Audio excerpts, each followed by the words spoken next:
Hi, friends. This is an episode of Help Me Be Me. This is Sarah. This is an episode calling Guilt, and it's about growing through it.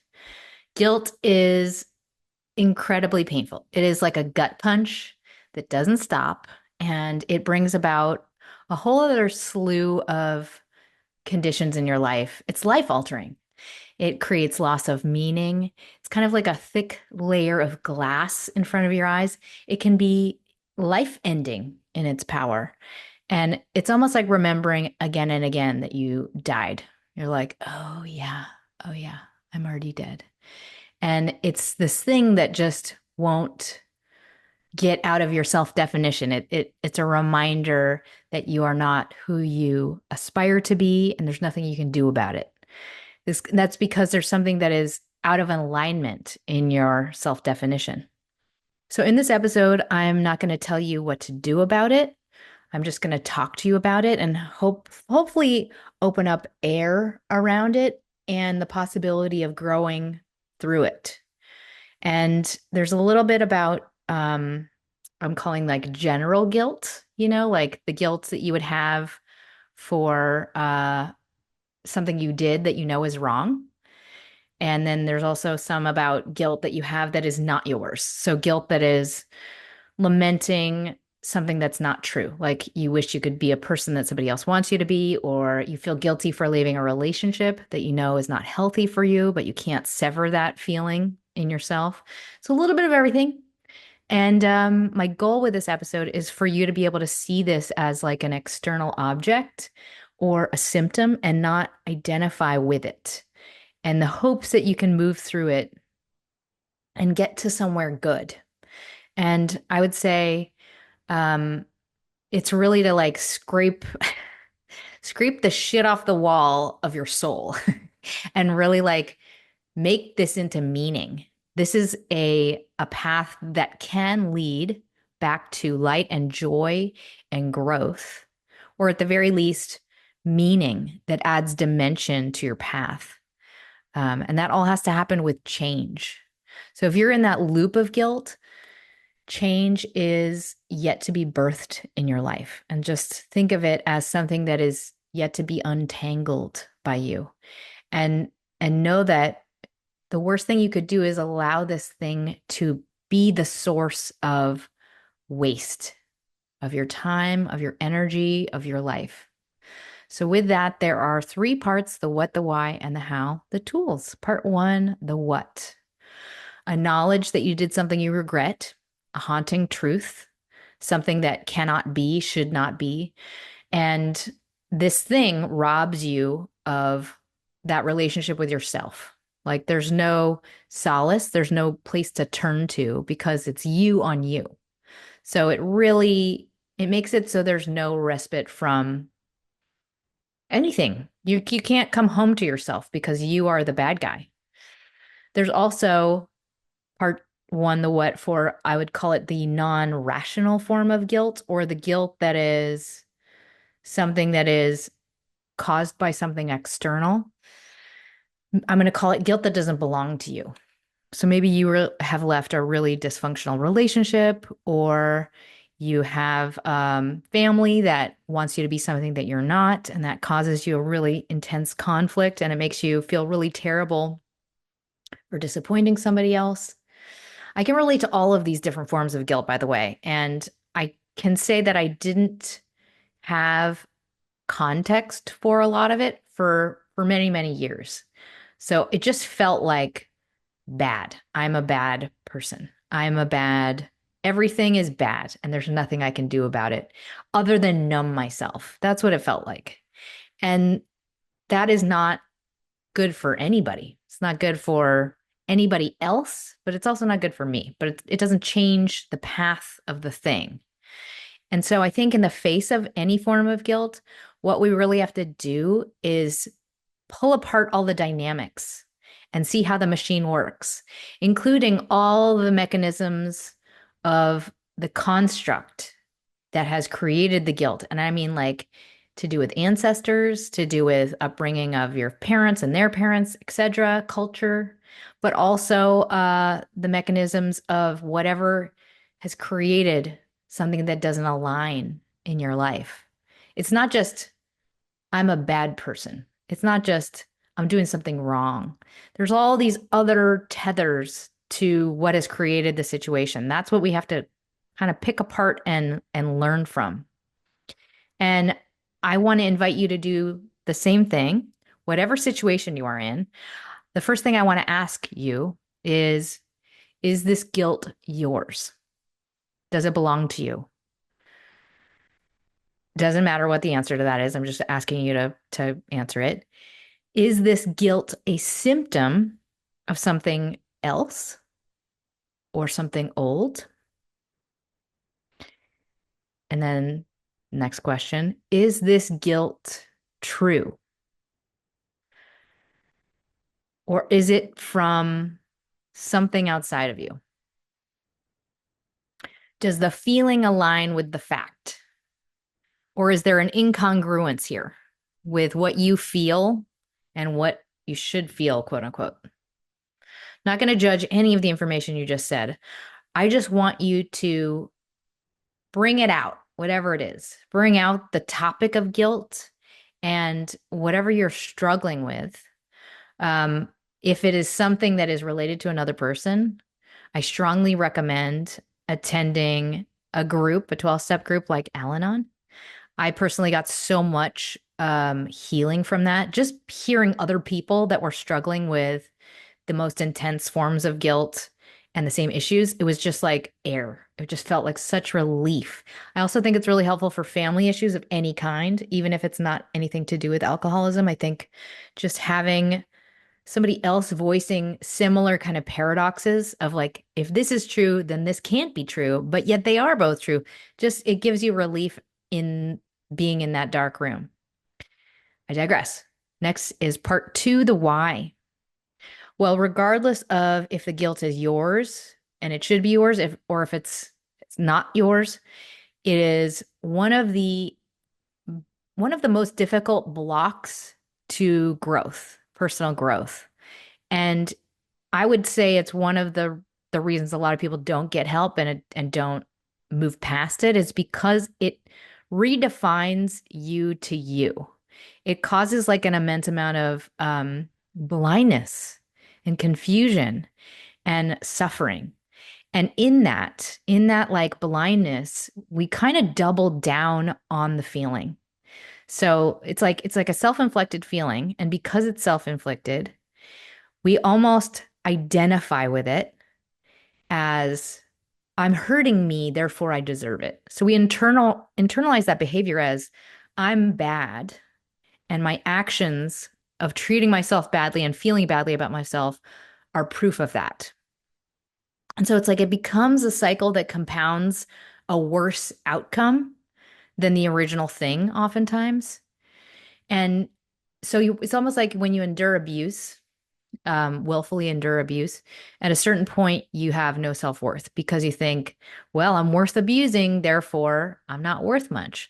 So I think there's another, whatever you're experiencing, just the fact of experiencing chronic guilt can define you to you in a way that makes it blinding and it makes a lot of people just not seek out relief because there's a weird part of us that says, I should feel this way. I should suffer. I should be in this feeling. And that is the way that I'm making amends to it. That is the way I am taking control of it. That is the way I am honoring this other person that I've hurt, or that is what I deserve. That is just the fact of what I deserve. It's like we stop thinking that there's a solution to it. And I think a lot of the time when it comes to guilt around somebody else, somebody else that maybe we hurt, we think that we are perceiving in our mind's eye their feelings and their suffering. Like we're imagining feelings for them, we're imagining suffering for them, and we're playing out movies of another person's life and another person's happiness or sorrows or expectations. Like a whole film is lived out in our imagination of somebody else's suffering. And we perceive all of these dimensions to their feelings. And that movie, this terrible head movie, or head movies plural, are things that we feel. They're not something that the other person feels. And they are feeling their feelings, whatever they are, but we do not know what they are, and we cannot possibly feel them for them. You have no idea. And to believe that you do know what they feel is delusional. And that is like something that a lot of codependents do just by default is imagine other people's feelings and live them out in our own brain. So just I wanted to call that out. Whoever you are perceiving in your mind's eye of their pain, their longing, their sense of victimization, whatever it is that you are overlaying onto them, all of that belongs to you. And part of moving past this is to stop trying to believe you know what they think and feel and just deliberately sever that habit and choose based on health, mental health, to stay in your own body, stay in your own life experience and the pain you have lived and what you know to be true. It's a little bit of a mind fuck because it can feel like, well, but I know for a fact that they're suffering and I know what they're going through, but you don't. And it's not your job to feel their feelings. Your only job is to take care of what you do and don't do and take responsibility and be accountable and make amends if there are amends to be made. I digress. Back to the why. I know for myself when I'm dealing with guilt that is because of an act, it's so disorienting and it can make me feel really sick. I've experienced all the kinds of guilt of being, leaving an unhealthy relationship and feeling really excruciating guilt at hurting that other person, but knowing rationally what I have to do. It's all of it is it's super painful and it's really difficult no matter what it is. But there's this weird thing that happens if you've done something bad or if you've done multiple things that are bad. There's this weird part of us that's inclined to take control of that feeling by just diving into it, doubling down on it. Like it's PTSD 101 is a person who cannot feel safe with trauma recreates it as a means to master the anxiety. It's like what we all do. If I'm the one doing it, if I'm the one creating the anxiety, I feel safe. I feel in control. And so it's important to recognize if this is happening in you right now, if you are taking this guilt and just controlling it by doing more things that reaffirm it to you, know that that is actually manifesting a much meaner, more evil problem. And it's almost also like deciding to sit in a fire versus put it out. It's like sitting in a fire and saying, why am I not leaving here? Why am I burning? You have to get up and walk to the door and get the fire extinguisher and put it out. And that just means like, yeah, it hurts a lot, but what you have to do is change. You have to create something positive in the face of this thing, especially if it's creating more of itself. So we're going to go into more of the why, but I just wanted to ask you in particular, what can I do to encourage positive change? Is there anything I can do in this moment? Just think on it. Is there anything I can do to encourage a positive change of any kind in my life? Moving on, back to the other kind of guilt. If you are a person who has like that irrational guilt or the guilt that is generational, we all grow up in a weird version of the world in that it's a world that is set up by those that are around us, by our culture, by our parents, by our neighborhood. We all grow up with a set of cultural beliefs, and those keep us functioning. They keep us in society. They keep us doing, a routine that is somewhat healthy. They keep us alive and they give us a construct for how the world works. And oftentimes we cling to those rules as adults. Like they create structure in us and therefore we hold tight to them, especially if we become overwhelmed, we become stressed, we go through hardship, and life is a little chaotic. I mean, it's like we'll go through intense different phases of life. There's a lot of unpredictability. There is a range of intense emotions. We might have a lot of conflict at different periods of our life. And all of that to say, sometimes the rules that we grow up with do not support us as we become independent thinkers and grow. And sometimes they keep us in loops that make us unhappy. But some part of us doesn't feel like we're allowed to change them, or some part of us will grow out of them. And therefore, it'll create conflict in just the wake of that change. And at a certain point, we have to commit to defining the rules of our life for ourselves based on what is best for ourselves and others. And we have to choose to build a logic tree, I'll call it, from the ground up. And that involves asking openly and honestly what is true, what is true for you, and what you must honor, regardless of what anyone else thinks.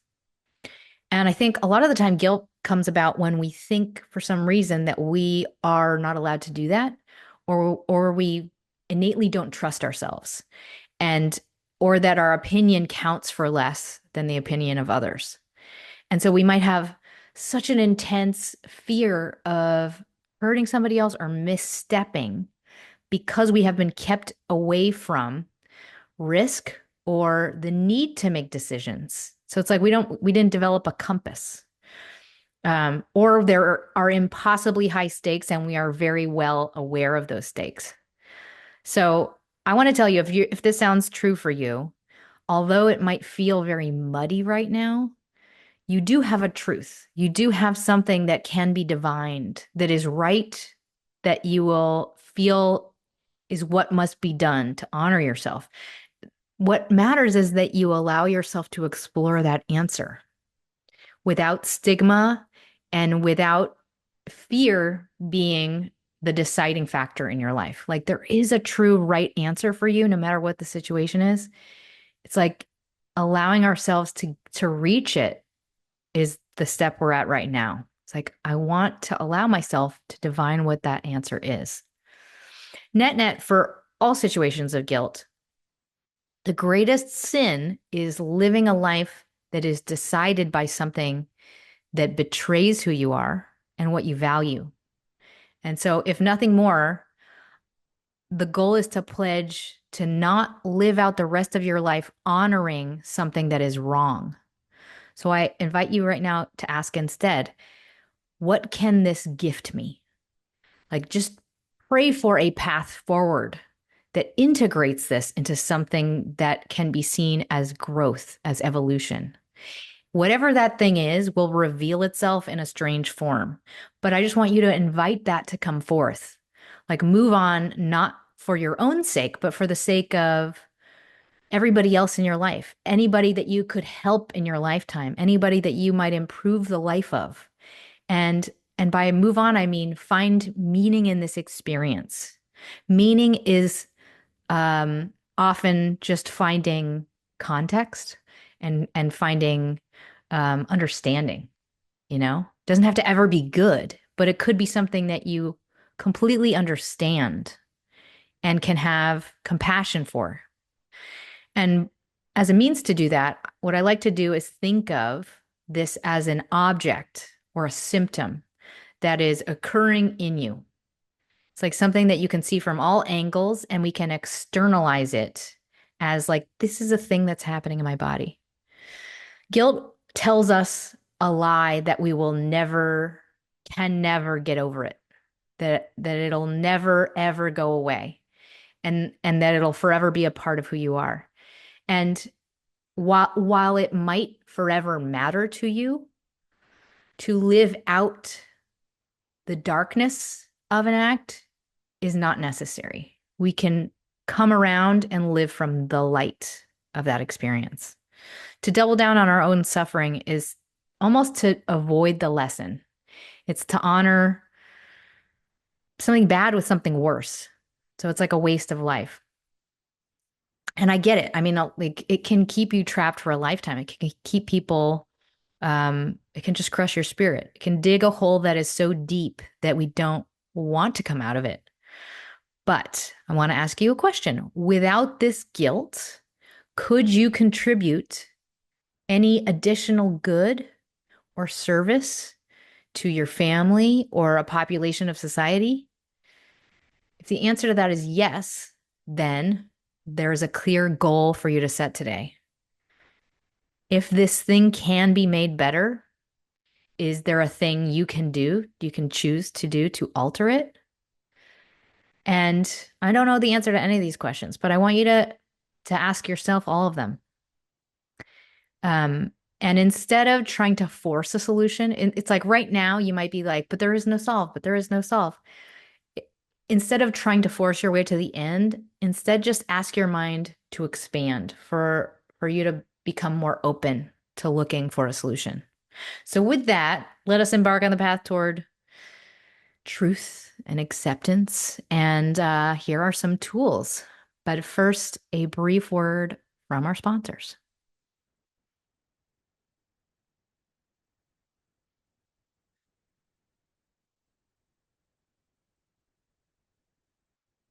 All right, the first tool is called externalization.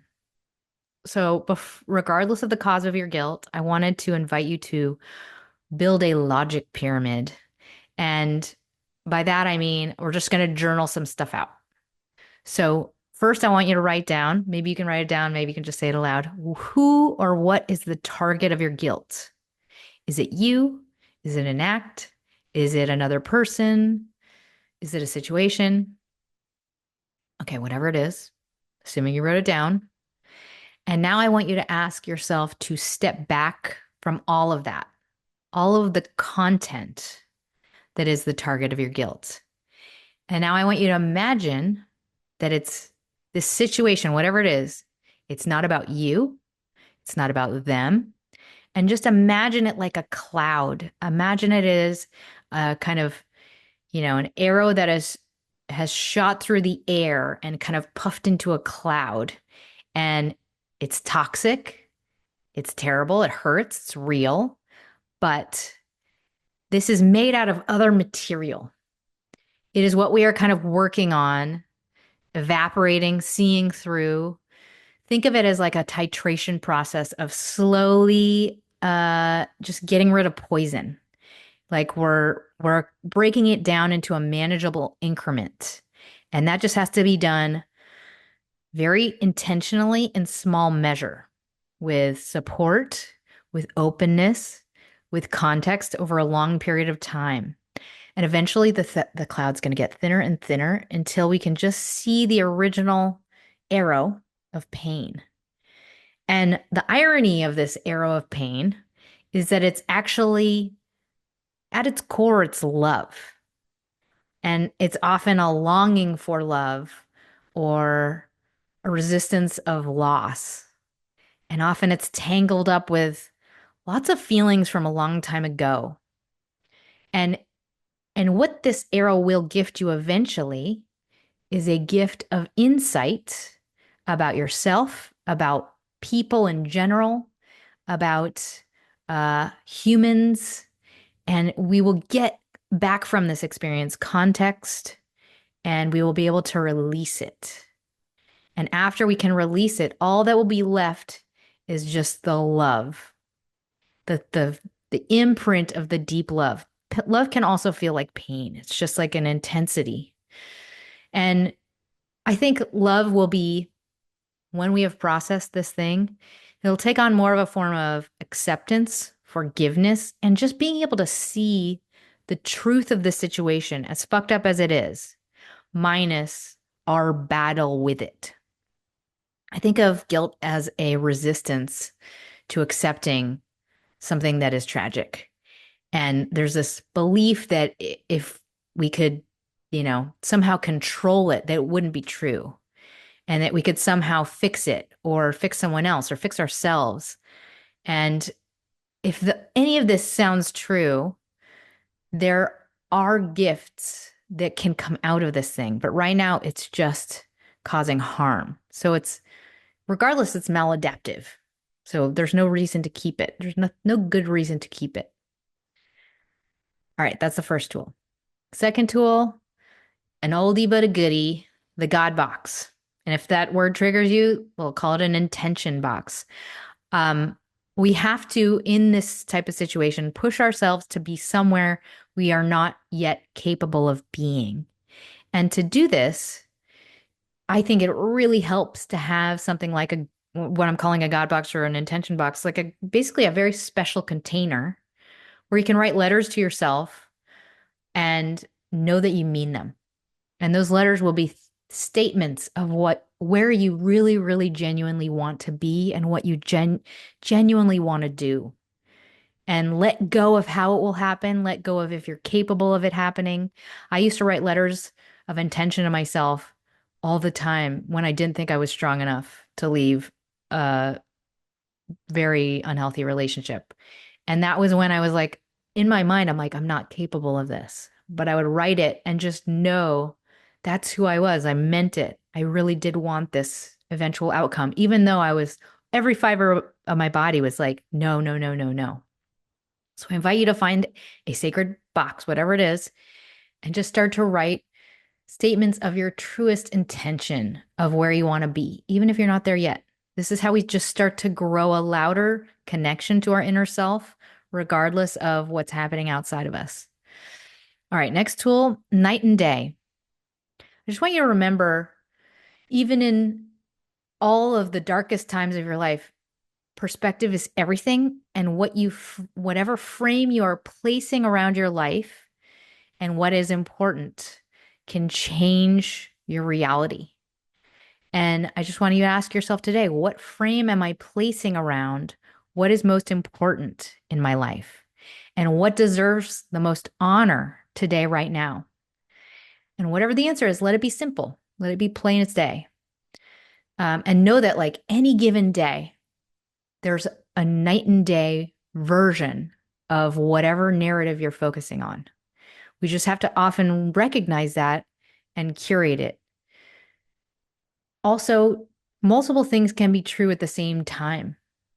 So I'm gonna have another tool that we'll tap into this a little bit more, but like you might be like, I'm a terrible person. At the same time, you're also a very good person. So it's like being able to see that duality at all times. All right, next tool is called the haunting script. What is the thing that you remember that tells you the story of why your life is shit? Whatever it is, if you write it down, let's say it's a paragraph long, this is the story we are now choosing to refuse to stop honoring with our existence. There's this resistance we often have to moving on. And it's kind of similar to old grief. It's like some part of us saying, like, I don't ever want to get over this thing ever. And it's like, if we don't get over it, we somehow believe we are still good people because, see, I'm still suffering. See, I know how bad it is. I'm still suffering. But in that act, we are putting this thing on a pedestal by repeating it in our mind. And I think haunting scripts are very helpful in that they remind us of where we don't want to go. They keep us safe. They like show us, ow, that hurts. That area hurts. But it also is a version of choosing not to change. It's a version of staying the same. And I'm guessing if you feel guilty over something, the act does not deserve that. It deserves bright light and exposure and change. All right, the next tool is a question, just a question. Can I make it right without doing harm? I just want you to ask that question. Is there anything you can do in this situation if you have done something that you really regret or something that caused a lot of pain to other people, something that you hate? Is there anything you can do that would make anything better in any shape or form? Even if it's a gesture, there's so much power in ritual. There's so much power in an act of goodwill in any direction that relates to something that is negative. And so if there's something that you've done that you hate, is there anything you can do right now that would create any good in this world of any shape or form? I invite you to do it right now. And if there's no answer to that, if there's nothing good that you can do, second question I would ask, what is the change I need to make to feel more right with myself? How do I get on the level with myself? For a lot of people, the answer to that is therapy or a help group or a conversation with somebody I care about or um, buying a book on the topic. I don't know what it is, but I think that both are valid to explore. All right, next tool, a no-brainer. Talk to someone. Healing is a very slow process of removing shrapnel from your skin. And a lot of this processing is just being able to mourn each facet of what an act or a situation has taken from you and just allowing air to reach it. You know, it's like exposure is a huge piece of it, of purging this. And a lot of things have the power to alienate us from ourselves, but also our reality, our shared reality with other people. And that's how it isolates us and creates more of an identity. So the truth is, whatever you are doing or have done probably had pretty universal catalysts. The mechanism was probably pretty universal. Learn from it. Talk about it with somebody. I don't know who, somebody. It needs air. It needs more context. It needs more processing from you. More truth needs to be exposed around it. Next tool, what is the reality?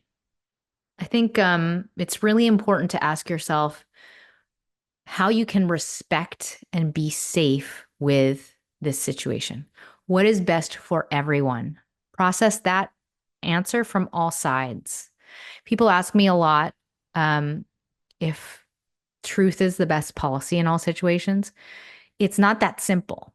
I think it's really important to recovery, you know, like people who are in the process of recovery, there is like a lot that is very essential about making amends, telling the truth. But outside of that, a lot of situations are very layered, and the ways that you navigate them have to be considered in respect for all sides of a situation. So I want you to ask yourself, what can you do to right this in the face of all people and all elements of the situation? The goal is not to do more damage because you're acting from a place of desperation or blindness. The shortest answer to this question is learn, pay that learning forward, and change yourself. And make sure you are undoing this act with as many acts as possible moving forward. But outside of that, really explore what is best for all people in the face of this thing. All right, the next tool, create and love the dream, prepare for the reality. As a means to move toward light, we have to keep our dreams really lofty, but we have to keep our actions really immediate. And that is how all change happens. I think, you know, a lot of the time we think like, I'm going to go up there, I'm going to go so far, everything's going to be amazing. But change grows from what is in front of you. And it's like we have this really small and like not exciting, but like important or educational opportunity right in front of us. All that matters is you take the tiny first step and then the next tiny first step and then the next one and the next one and the next one and the next one. It's about action and consistency. All of it is about action. So yes, dream and yes, make goals, but more than that, take the first action in front of you that is in the direction of good. And I invite you right now to write down one action item. What can be done? What is one immediate thing that can be done right now? It's like guilt wants you to just put it off and not think about it and go back into the shame. What is one action item you can take right now? And know that the general direction is what counts. Like there's not an immediate solve today, right now. Don't freak out about that. The answer has not arrived on the path just yet, but it will. The direction we head is the arc of our life. That is everything. Head in the right direction consistently. All right. Now I have some more tools for those with the guilt that is not yours, so to speak, or is because of a relationship with somebody else that you feel responsible for in some way. This is a mantra. I will honor my truth. That's a simple goal to have. It feels almost like selfish or wrong or like I don't know what that is yet. It can feel confronting to think about that, but like you have a truth. You have a sense of like, this hurts, this doesn't hurt. You can feel through your life what feels right to you, what doesn't feel right to you. And all I'm asking you to do is generally move in the direction of what is true for you and what is right for you, and feel it out a little bit at a time. And oftentimes it's just about allowing ourselves to even tune in to see what that answer is. Okay. Next tool for you is the light switch. So I think in a lot of situations, we are, we think if only XYZ was different, if only XYZ was different, if only I could make this thing different, if only I could go back in time and change this, or if only I could fix this one thing. I want you to imagine you have a light switch, and that light switch just instantly changed this thing to be different. I'm going to ask you, like, would your life be better? Would your life be fixed? My guess is it would not. My guess is that it would still be not a life that is complete. And by that, I mean, like, let's say you're in a situation where, um, okay, this person that you have in your life is not functioning and they're suffering and they're in loops of addiction, let's say. If you could just flip a switch and they were all of a sudden not an addict, would everything be fixed? It would not. There are underlying issues that are operating that need attention. And that is what I want you to look at. It's not looking at like this one thing is the thing that needs to go away. What needs healing? What needs light? What needs unraveling? What can I step back from in myself? Hope that made sense. Next tool, another mantra. I accept what is. I welcome what is. I think so much of our pain and suffering when it comes to a situation that just has two conflicting truths, like let's say you have um, a life condition that your parents don't agree with, and or you have a partner they don't agree with, or you have a lifestyle they don't agree with. The resistance to processing and accepting that that is a really fucking painful situation is a lot of where we get stuck. It's just like, I can't though, but I can't, but I can't, but they won't allow it. But this thing will never be okay. We just think it can't be. And as a offering, if this feels safe for you, I wanted to just try out the mantra. I accept what is. What does it feel like to just mourn and really process that that is sad, that this is true, and also this other thing is true. And that makes for something that is very, very devastating and sad. When we can get to that stage of acceptance, from there, we have the ability to make a decision. We can weigh things because we're just in it.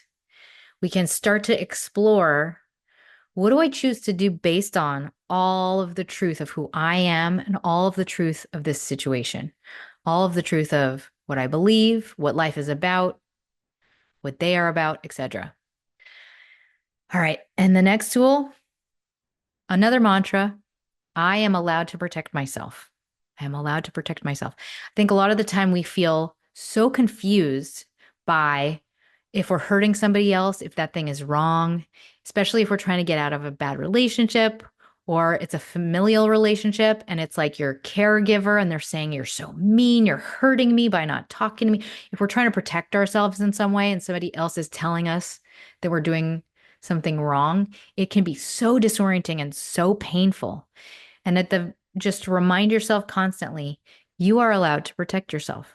You are allowed to protect yourself. That is not hurtful to anybody else.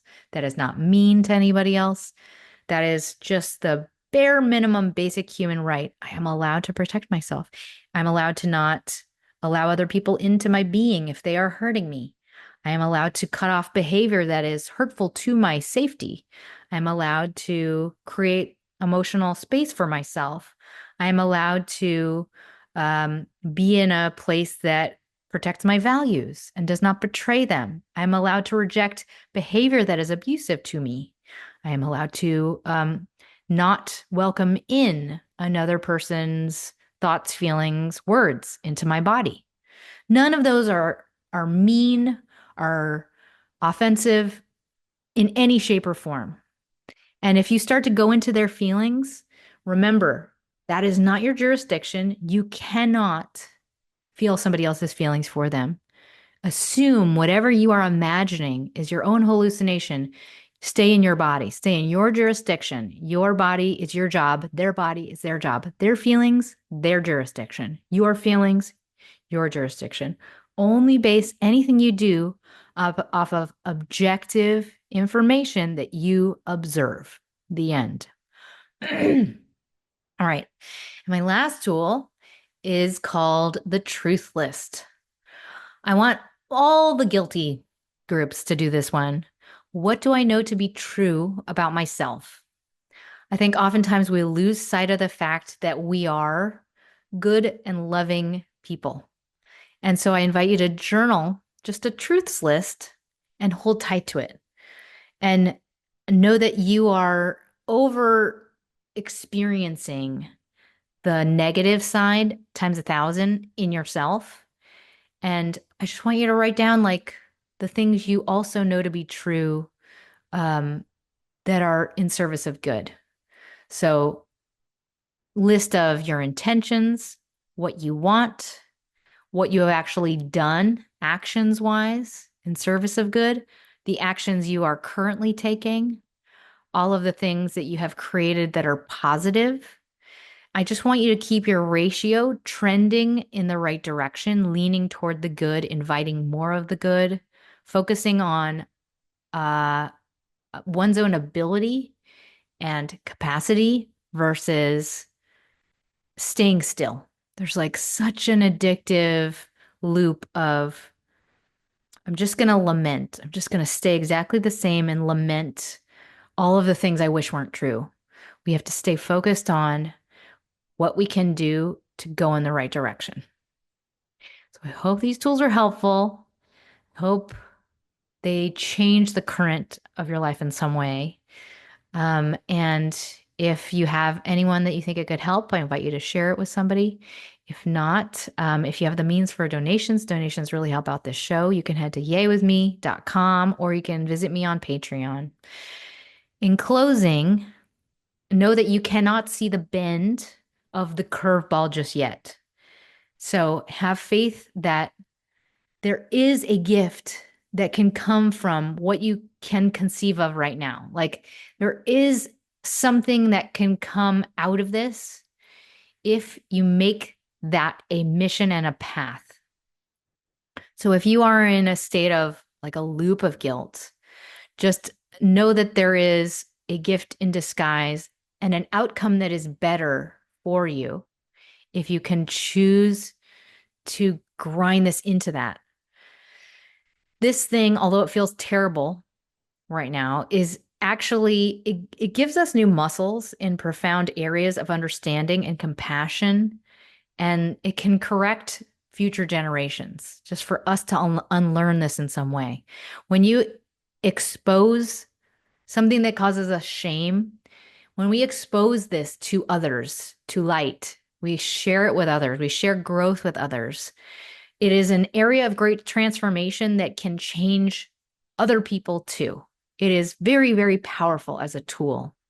And those people can be healed and uplifted by it. And so it becomes a gift to the world. This type of change it becomes a gift that pays it forward to others. And that is, I think, why it exists in your life, is because it has the potential to heal you and others. So please see it as such and choose to get into it. And with that, I send you my love and smile.